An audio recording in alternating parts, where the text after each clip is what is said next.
因若进前台北市爆出幼稚园的性侵案，这媒体到底当报道到什么程度是引起议论？卫福部昨开会就做出决议，未来司法调查当中的儿少性侵案，若是这个嫌犯抑搁伫咧儿少心中，也是老人机构咧服务，媒体就会当来公布这个单位的名称，上紧伫咧8月中就会公告实施。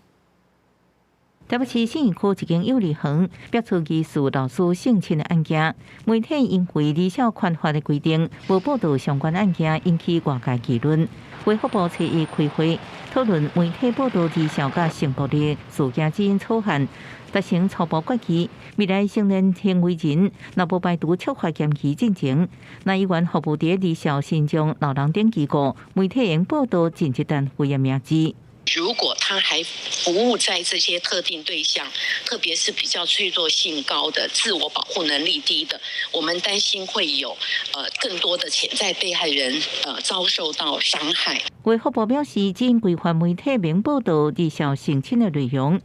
包含行为人未满18岁以前，或者是行为人被害者是亲属关系，而且未来也受法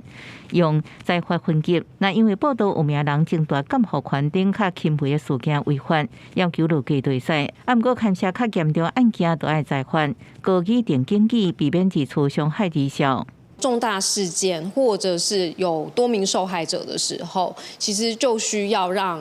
公众知道这样子的一个状况，才能达到就是知情权的部分。另外，媒体是不是应报道出行为人的名字，考虑告诉法，卫福部一贯是保守态度。啊，不过强调，一礼拜内会收集各界意见作为指引修正依据，相信8月中就应公告上路。记者综合报道。